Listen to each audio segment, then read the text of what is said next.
तेजस्वी यादव इस बार के चुनाव में अकेले चुनाव लड़ने जाएंगे। तो आपने लालू प्रसाद की चर्चा की कि लालू के बिना एक बार फिर से चुनाव लड़ने की तैयारी है जी, और पिछली बार हमने कहा था शायद यही होगा जी। चूंकि बीजेपी चाहेगी, जैसा कि कहा जाता है कि इस तरह का प्लानिंग करती है बीजेपी कि लालू प्रसाद इन के प्रकार में बाहर नहीं आ पाए जी।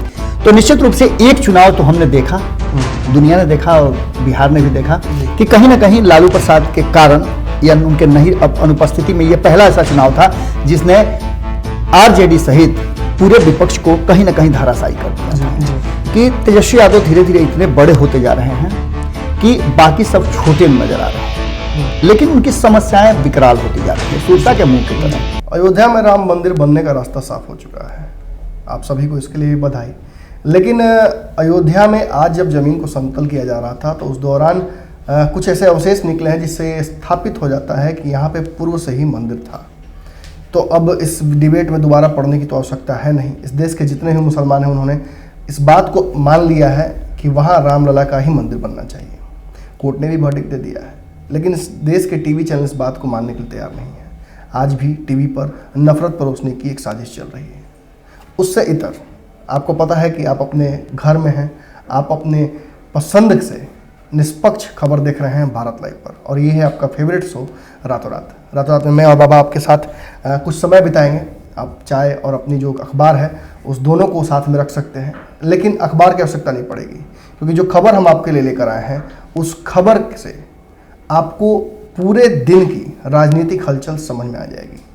चलिए शुरू करते हैं सिलसिला, लेकिन उससे पहले एक कहानी कहना चाहता हूँ। जैसा मेरी शुरू से रही है इच्छा, मैं इसी तरह से अपनी पत्रकारिता चलाता हूँ ताकि रेफरेंस समझने में आपको आसानी हो। जब राम जी इतने ताकतवर व्यक्ति, सबसे ताकतवर इंसान पृथ्वी पर, उन्होंने अपने हनुमान को भेजा था सीता जी से मिलने के लिए, तो बीच रास्ते में आपको पता होगा समुद्र में एक सुरसा एक राक्षसी दिखी थी। उस राक्षसी का स्वरूप इतना बड़ा था कि हनुमान जी उसके सामने बहुत छोटे थे, लेकिन हनुमान जी असीमित ताकतों के धनी हैं।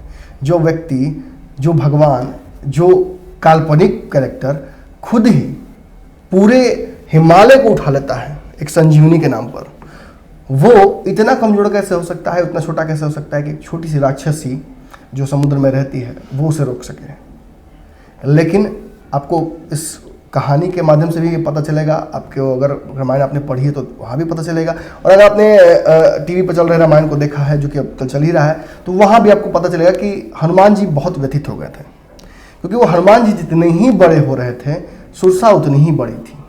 हनुमान जी काफ़ी बड़े होते गए। जो व्यक्ति बाल काल में ही अपने कई सूरजों को निगल गया था फल समझकर, वो सुरसा के सामने काफ़ी बौना होता जा रहा था। वो अपने स्वरूप को बढ़ा रहे थे, लेकिन सुरसा बड़ी होती जा रही थी।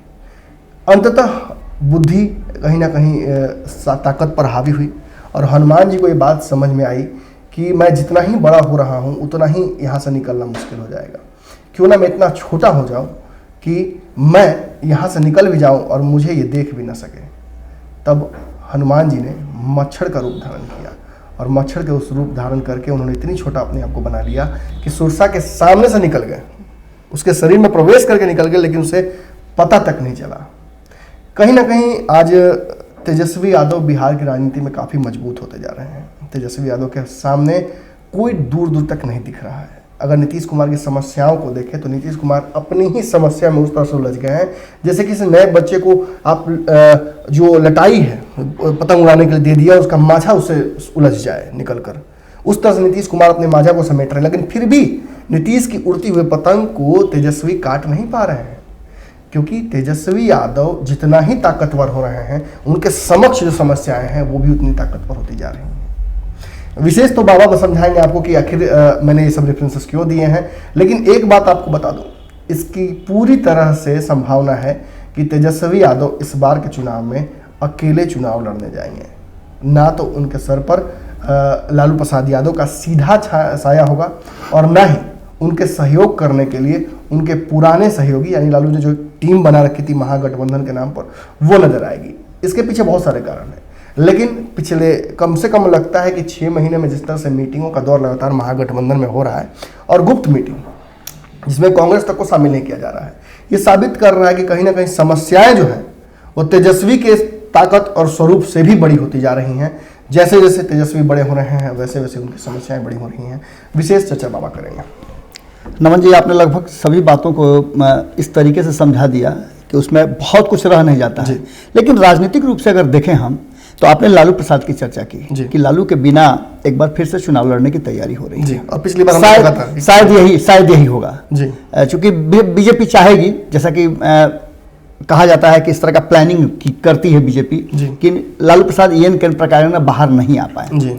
तो निश्चित रूप से एक चुनाव तो हमने देखा, दुनिया ने देखा और बिहार ने भी देखा कि कहीं ना कहीं लालू प्रसाद के कारण या उनके नहीं अनुपस्थिति में यह पहला ऐसा चुनाव था जिसने RJD सहित पूरे विपक्ष को कहीं ना कहीं धराशायी कर दिया था।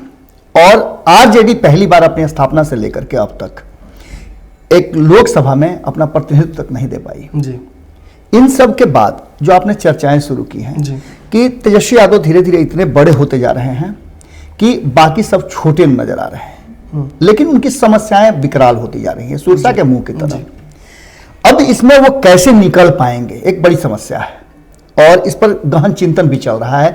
एक से एक जो लालू प्रसाद के करीबी उनके नौरत्न थे वो सारे लगे हुए हैं। जगदानंद सिंह की बात करें, शिवानंद तिवारी की बात करें, मनोज झा की बात कर लें या जिनकी भी बात करें जो अगल बगल में उनके साथ जुटे हुए हैं, ये सारे लोग एक तैयारी में लगे हुए हैं। और वो तैयारी कहाँ के लिए हो रही है सब कुछ समझ रहा है जी। इन सब के बीच में आपने कहा कि तेजस्वी यादव के इर्द गिर्द जो लोग हैं वो तेजस्वी यादव पर दो तरीके से काम कर रहे हैं। एक तो वो तेजस्वी यादव को उनकी ताकत याद दिलाने का, जैसा कि हनुमान जी को ताकत याद दिलाने की बात की जा रही थी, जिसमें उस भूमिका में कहीं ना कहीं जामवंत की भूमिका में जो सबसे बड़ी सबसे पुरानी पार्टी जो है इस देश की कांग्रेस वो लगी हुई है जी। वो प्रयास कर रही है कि एक बार फिर से रिवाइव हो जाए, राजनीति और विपक्ष की राजनीति को मजबूत किया जाए। जैसा कि आपने कोरोना संक्रमण के दौरान देखा होगा कि किस तरह से मुखर होकर के राहुल गांधी आए हैं और राहुल गांधी ने अब मीडिया को मजबूर किया है। जिस मीडिया की आप चर्चा कर रहे थे कि मीडिया डिबेट कर रही है कुछ अलग मुद्दे पर, उस मीडिया को उन्होंने कहीं ना कहीं मजबूर किया है कि उनके नाम की चर्चा हो। साथ साथ प्रियंका गांधी की भी चर्चाएं शुरू हो गई हैं, चाहे जिस परिप्रेक्ष्य में चर्चा हो, लेकिन चर्चा में दोनों हैं जी। और पॉजिटिव चर्चा में है। हमेशा नेगेटिव चर्चा होती थी, अब पॉजिटिव चर्चा में है कि उन्होंने 1000 में से 100 क्यों नहीं बसें भेजी। खैर, हम उस प्रसंग से आते हैं बिहार की तरफ कि आपने जिस तरह की बातें कही कि तेजस्वी यादव के लिए बड़ा होता जा रहा है, विकराल होता जा रहा है, तो ये विकराल इस सेंस में होता जा रहा है कि तेजस्वी यादव को अब लालू का साथ चाहिए या सहारा चाहिए, और वो कमी कौन पूरा करेगा। यही चीजें जो है ठीक उल्टा आ रही हैं नीतीश कुमार के तरफ भी, क्योंकि नीतीश कुमार भी कहीं ना कहीं लालू प्रसाद के अनुपस्थिति में बिहार के लिए, बिहारियों के लिए और बिहार के विकास के लिए खुद को अकेला महसूस कर रहे हैं। यह भी एक बहुत बड़ा फैक्टर है नमन जी, कारण कि भारतीय जनता पार्टी जिस तरह से चुनावी इस कोरोना संक्रमण के दौरान, महामारी के दौरान बीजेपी ने छू बोल दिया है चुनाव लड़ने के लिए। और आपने जैसा कि देखा भी होगा और चर्चाएं भी जबरदस्त चल रही हैं कि भारतीय जनता पार्टी के जो अध्यक्ष हैं उन्होंने एक बड़ी बैठक की है, बड़ी मीटिंग की है और बिहार के नेताओं से उन्होंने परिचर्चा करके ये कहा है कि भारत सरकार के और प्रधानमंत्री नरेंद्र मोदी की जो योजनाएं हैं उन योजनाओं को जनता के बीच तक पहुंचाई जाए। बिल्कुल। स्थितियां दो तरफ है नमन जी। एक तरफ स्थिति यह है कि कोरोना संक्रमण के दौरान जो प्रवासी मजदूर आए हैं बिहार, वो किसका नाम ले रहे हैं, ये एक बड़ी, लेकिन इस नाम को लेकर के आप ये नहीं कह सकते कि आप चुनाव जीत सकते हैं। बिल्कुल बिल्कुल। इसलिए कि अगर नाम लेकर चुनाव जीता सकते तो पप्पू यादव पटना के बिल्कुल बिल्कुल बिल्कुल मैं वहीं आ रहा था कि आपने देखा होगा कि कई ऐसे संकट के दौर आए हैं जब बिहार और भारत के लोग को अलग अलग तरह से मदद किया गया है जी। और मदद के बाद आपने देखा होगा किस तरह से लोग की भावनाएं और बातें बदलती हैं एक छोटी सी कमी या नाराजगी को लेकर के। इसलिए आप इस चीज पर भरोसा नहीं कर सकते हैं। राजनीतिक चाल जिस तरह से चल रही है, एक चीज तो निश्चित है कि लोगों के मानस पटल पर तेजस्वी यादव एक तरफ से जरूर बैठे हैं। पहला उनका है कि वो लालू प्रसाद के पुत्र हैं जी, नेचुरल जी। दूसरा ये कि लालू प्रसाद को जबरन जेल में रखा गया है जी। बहुत बड़ी बड़ी घटनाओं, बहुत बड़े अनियमितता ऐसा राजेंद्र मांझी है उसके संबंध तक, बिल्कुल बड़े बड़े गबन करने वाले लोग अब बाहर हैं इन्हीं में से आप देख रहे हो कि जो देश के गृह मंत्री हैं उनको भी कभी तड़ीपार किया गया था। जी जी। बहुत बड़ा आरोप हमारे प्रधानमंत्री पर भी लगा था, जो अब वर्तमान प्रधानमंत्री हैं। इन सबके बावजूद वो प्रधानमंत्री हैं और गृह मंत्री हैं। इसके अलावा अभी बहुत सारे लोग हैं। राहुल गांधी को भी कहा गया था कि 2014 में अगर भारतीय जनता पार्टी आती है तो राहुल गांधी पूरे परिवार सहित जेल में होंगे। वाड्रा उनके जो बहनोई हैं वो भी जेल में होंगे। आज तक अभी तक कोई जेल में नहीं गया। अब मनगढ़ंत कहानियों बिल्कुल फंसाया जा रहा है। लेकिन लालू प्रसाद कितने बड़े फैक्टर हैं, इस बात से आप अंदाजा लगा सकते हैं कि लालू निश्चित रूप से भारत की राजनीति में, बिहार की राजनीति में एक बड़े फैक्टर हैं। और उन्हीं के पुत्र हैं तेजस्वी यादव। तेजस्वी यादव को भी जेल जाना था 2017 में, जैसे ही नीतीश कुमार और सुशील मोदी की सरकार बनती। आज तक वो जेल नहीं गए, आपने देखा ही। बहुत कोई आपको ये नहीं लगता है कि मतलब लालू यादव जेल जाते जाते उन्होंने जिस तरह से मांझी जी को, कुशवाहा को, सनोख मलाह को इस मिक्सचर में लाया, कहीं ना कहीं उन्होंने ही कब मैंने एक तरह से कमजोर कर दिया था तेजस्वी को। ये लोग आकर कहीं ऐसा तो नहीं है लालू के वोट बैंक को ही लेकर आए थे। लालू जी जिस वोट बैंक पर राज करते थे, लालू जिस वोट बैंक से सेंटिमेंटल रहते हैं, जिस वोट बैंक का जबरदस्त उनको सब प्रेम मैंने भगवान मान लेते हैं कुछ लोग उनको, उसी वोट बैंक के लिए उन्होंने अलग अलग दुकानें खोल दी और उन दुकानों को अपनी ही जमीन में रजिस्ट्री करा दिया। और यही कहीं ना कहीं तेजस्वी के लिए भारी पड़ रहा है। आप बिल्कुल ठीक कह रहे हैं नमन जी। लालू ने अपने लिए जो रास्ता तैयार किया था, जो अलग अलग कुशंस रखे थे, उन कुशंस में से कुछ कुशंस में कांटे भी रह गए थे जी, जो कि लालू होते तो इसे दूर कर देते हैं। कई बार हम देखते हैं कि हमारे यहाँ जब बच्चे छोटे होते हैं तो हम उनके आसपास वो एक सरहद सा बना देते हैं लकड़ी का कि उसको बचाने के लिए। लेकिन कई बार अगर घर में आग लग जाए और वो बच्चा उसको फान कर नहीं जा पाए और आप नहीं सहयोग कर पाए, अगर आप जेल में हो, दूर हो, तो वो तो जो घातक हो जाता है। जो चीजें उसको बचाने के लिए लगाई गई थी वही कहीं ना कहीं उसको घातक हो गई। ये चीजें आप बिल्कुल सही कह रहे हैं और यही हो भी रहा है। आपने देखा होगा कि 2019 के चुनाव के तत्काल बाद जो उपचुनाव हुए उसमें क्या कुछ हुआ। जी जी, उन्हीं के अपने ही लोगों ने उन्हें कमजोर करने का प्रयास किया। वो तो लालू प्रसाद और संख्या के हिसाब से भी बाबा और रिप्रेजेंटेशन के हिसाब से अगर हम देखें सही, तो जिस तरह से राजद ने अपनी टीम बनाई है उसमें सभी दलों के, सभी जातियों के लोगों को, सभी प्रसंग के लोगों को अपने साथ जोड़ा है। तो ये हम नहीं कह सकते हैं कि राजद इन लोगों की एक को दिन छोड़कर चल रही है। उसने सभी जमात की बात की है। और बात यह भी है कि अगर पैरेलली हम देखें उपचुनाव की बात जो आप कर रहे थे, अगर हम वोट परसेंटेजेस को देखें, हम जीत हार को देखें, तो जनता ने इन छोटी पार्टियों को भरोसा नहीं दिखाया था। जनता ने सीधे तौर पर लालू प्रसाद यादव और तेजस्वी यादव में भरोसा दिखाया था। राजद के अलावा कोई ऑप्शन ही नहीं चाहिए। बिल्कुल नमन जी, मैं आप बिल्कुल सही। यहाँ तक कि जब मीटिंग्स हो रही है बाबा तो साफ तौर पर लोग कह रहे हैं कि लोग वोट काटेंगे, इन्हें बाहर कर दीजिए। बिल्कुल नमन जी, लालू प्रसाद का सोच ये था कि मेरी अनुपस्थिति में तेजस्वी कहीं कमजोर नहीं हो जाए, इसलिए उन्होंने तो नीतीश कुमार को भी तेजस्वी के लिए खड़ा किया था। लेकिन सबसे बड़ी समस्या यही हो गई। इन सब बातों को लेकर के आदमी के सोच के अनुरूप अगर सब कुछ होता चला जाए तो फिर राजनीति नहीं है।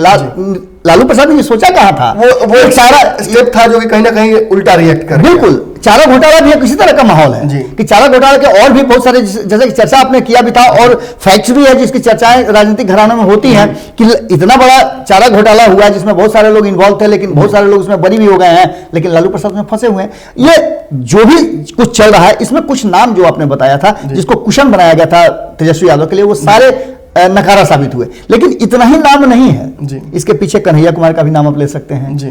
इसके पीछे आपने पप्पू यादव भी थे, पप्पू यादव का भी नाम ले सकते हैं। इसके साथ बहुत सारे लोग थे, उसमें आप प्रशांत किशोर का भी आप नाम ले सकते हैं, क्योंकि प्रशांत किशोर भी कहीं ना कहीं वो जो बुक था जिसमें रायसीना हिल्स, गोपालगंज रायसीना हिल्स, उसमें चर्चा प्रशांत किशोर की भी आई थी। और आज प्रशांत किशोर ने एक बात कही है कि वो मुख्यमंत्री के रेस में नहीं है। भारत लाइव ने इस खबर को ब्रेक किया था कि वो इस रेस में नहीं है। वो समझते हैं कि तेजस्वी और नीतीश कुमार के बीच ही लड़ाई होगी। तो आप मान के चलिए कि ये सारे जो अवयव हैं ये जुट करके चाहे जितना भी जो कुछ कर लें, लेकिन अभी उस तरह की कोई शक्ति नहीं बिहार में आई है जो नीतीश कुमार और तेजस्वी यादव यानी लालू यादव। तेजस्वी को तेजस्वी मत समझिए, आप तेजस्वी को लालू यादव समझिए। और लालू और नीतीश के बराबर पैदल अभी तक कोई खड़ा नहीं हुआ, चाहे पुष्पम प्रिया चौधरी का नाम आप ले लीजिए या जिनका भी नाम ले लीजिए। ज्यादा ही हुई है राजनीति। बिल्कुल, मैंने जैसा कि जिस तरह की बातें वो लोग कर रहे हैं कि हम बिहार को बदल देंगे, प्रशांत किशोर ने तो अपने आप को कर लिया। प्रशांत किशोर एक मजे हुए राजनीतिक की तरह काम कर रहे हैं। लेकिन इन सब के बीच में जो स्थितियां पैदा हुई हैं, उस स्थितियों में जैसा कि आपने कहा भी कि तेजस्वी यादव के लिए मुश्किल तो बहुत ज्यादा है। बाबा ने अपनी बात समझा दी आपको। अब मैं बहुत तेजी से अपनी बात रखूंगा और आपसे फिर हम विदा भी लेंगे। एक मेरी दरख्वास्त भी है, दरख्वास्त का मैं कहूँगा कि एक खेद है मुझे आप लोगों से, जो आप लोग करते नहीं हैं। बात होगी, लेकिन पहले मैं बता दूं आपको कि आखिर ये विषय हमने क्यों चुना, आखिर इस विषय पर विश्लेषण क्यों। हर पूजा अनुष्ठान, हर चीज़ के बाद व्यक्ति यही सोचता है कि आखिर हमने किया क्यों। इस विश्लेषण के पीछे कल ट्विटर पर ट्रेंड कर रहा है एक हैशटैग था, इंडस्ट्री इन बिहार, जिसको लेकर 2.5 लाख ट्वीट्स हो गए थे 12 घंटे के अंदर में। इस पर सबसे ज़्यादा अगर माइलेज किसी ने दिया है तो वो है तेजस्वी यादव, बिल्कुल, जो कि बिहार की पूरी जनता इसमें इन्वॉल्व थी। हम सभी चाहते हैं कि बिहार में इंडस्ट्रीज हो, जी। ताकि हमारे जो हमने देखा है कोरोना काल में मजदूरों के साथ होते हुए, ये हम दोबारा नहीं देख सकते हैं। नमन जी, इस पर एक अपडेट है जिसको मैं कहना चाहूंगा। बिहार के उद्योग मंत्री ने भी इस पर घेरने का काम किया, भारतीय जनता पार्टी और केंद्र सरकार। जी जी जी जी। और वास्तविकता है बाबा, कल भी हमने कहा कि मई के समय में ही मई आंदोलन हुआ था, मजदूरों ने किया था, और छोटे मालिक रोटी दो सबको याद है। लेकिन मैं आपको बता दूं कि उस ट्वीट के बाद जो माहौल बना, ये साबित करता है कि कहीं ना कहीं तेजस्वी यादव की जो ताकतें हैं वहीं उनकी कमजोरियां भी हैं। तेजस्वी सरकार से सवाल पूछते हैं कि इंडस्ट्रीज बिहार में क्यों नहीं है, तो लोग उनसे सवाल पूछते हैं आप 15 साल थे, आपने क्यों नहीं लाया। बिल्कुल, तेजस्वी यादव जब बिहार में घोटालों की बात करते हैं तो उनके पिता का घोटाला, जो चारा घोटाला है, वो सबसे पहले सामने आ जाता है। जब तेजस्वी यादव कहते हैं शिक्षा व्यवस्था नहीं अच्छी है, तो लोग उनके ही शैक्षणिक योग्यताओं पर सवाल खड़े कर देते हैं। जब वो स्कूलों की बात करते हैं, उन्नत मेडिकल कॉलेज की बात करते हैं, तो लोग उन्हें चरवाहा विद्यालय दिखाते हैं। और यही नहीं बातें रुकती हैं। जब वो राजनीतिक दाव पेचों की बात करते हैं तो कांग्रेस के साथ जिस तरह से अंदर बाहर की राजनीति उन्होंने की है, इस पर भी लोग उन्हें घेरते हैं। कहीं ना कहीं जब बात वो करते हैं सभी जातियों को समावेश करने की, तो लोग उन पर परिवारवाद का आरोप लगाते हैं। देखिए, साफ बात है, तेजस्वी यादव के लिए संभावनाएं असीमित हैं, उम्र कम है, राजनीति में बहुत तेजी से प्रवेश किए हैं और एक्सेप्टेबिलिटी बहुत तगड़ी है। इसके बावजूद तेजस्वी यादव अगर अपनी जो राजनीतिक क्षमताएं हैं उनका उपयोग नहीं कर पा रहे हैं, तो उसके पीछे बहुत बड़ा एक कारण है। उसके पीछे जो कारण है उसी पर हमने आज विश्लेषण किया है, और ये विश्लेषण आपको कैसा लगा जरूर बताइएगा। लेकिन उससे पहले मेरी जो आप लोगों से एक दरख्वास्त थी वो मैं बता दूं कि हम रोज़ आपसे कहते हैं कि आप हमारे इस वीडियो को शेयर कीजिए, लाइक कीजिए, चैनल को सब्सक्राइब कीजिए। स्पीड थोड़ी कम हुई है कोरोना काल में। हम चाहते हैं कि आप सभी इस वीडियो को जो देख रहे हैं, इस वीडियो को कॉपी कीजिए अपने फेसबुक या अगर ट्विटर पे आप हैं तो वहाँ इस हेडलाइन के साथ साथ इस हमारी खबर को डालिए। अगर आप वीडियो डाउनलोड करके भी डाल सकते हैं फेसबुक पे तो डालिए, ताकि और लोगों तक ये खबरें पहुँचें। हम चाहते हैं कि हम दोनों की जो चर्चाएं हैं, जिसमें आप भी शामिल हैं, अगर हम दोनों के अलावा इस चर्चा में कोई तीसरा है तो वो आप हैं, तो आप भी इस चर्चा में और मुखर होकर शामिल होइए और इस चर्चा को और लोगों तक पहुँचाइए। और इसके बाद मैं आपसे अपील अगले ही वीडियो में करूँगा, लेकिन रिजल्ट देख कर। तो आज के लिए इतना ही। खबरों का सिलसिला आपको पता ही कि लगातार जारी रहेगा। धन्यवाद। बढ़ाएं अपना कदम सक्सेस की ओर शिखर करियर इंस्टीट्यूट के साथ। शिखर करियर इंस्टीट्यूट पूर्वी भारत में एकमात्र कोचिंग संस्थान जो एक्सक्लूसिवली है मेडिकल एंट्रेंस एग्जाम के लिए।